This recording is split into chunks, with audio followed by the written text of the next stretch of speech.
morning and welcome to the LNG Marketplace Weekly News Flash. Here is the latest news we have selected for you from all over the media.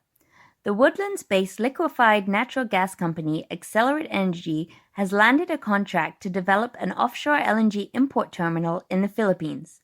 Known as Luzon LNG, the offshore project will use an underwater pipeline to feed natural gas to existing and new gas-fired power plants that will generate electricity for customers in the city of Luzon and the metropolitan area of the national capital, Manila. This piece of news we found on Kron.com. The government of Japan has pledged an additional $10 billion in public and private financing to the LNG projects worldwide. The investment will be dedicated towards upstream, midstream, and downstream LNG projects mainly in Asia. Japan has been doubling up on efforts to promote the development of the global LNG marketplace in hopes of helping to cut carbon emissions. More about it you can read on Japan Times.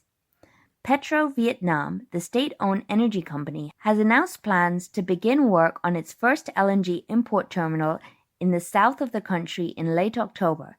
And this will be the beginning of a plan to invest $6 billion in the construction of 6 such facilities over the next few years. The T-FIDE LNG terminal will be built by Samsung C&T in Bà Rịa Vũng Tàu province. It will be able to import up to 1 million tons of gas a year in the first phase of the scheme and to be tripled by 2023. This we found on Global Construction Review.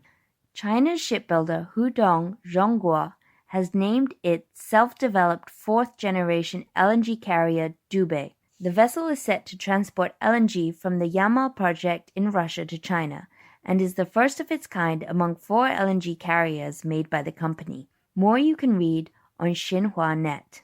As we read on LNG World News, the LNG traders JIRA Global Markets and Vitol have executed the first Atlantic LNG freight swap against the Baltic Exchange BLNG3 assessment in a bilateral trade arranged by Affinity Financial Products. The BLNG3 assessment provides a freight rate benchmark for LNG shipments between Sabine Pass and Tokyo.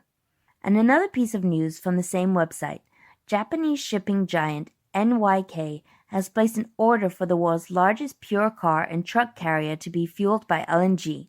To minimize a reduction in the vehicle loading capacity caused by the installation of LNG fuel tanks, several designs for maximizing the cargo loading space will be implemented, and the new vessel will be able to transport approximately 7,000 units per voyage.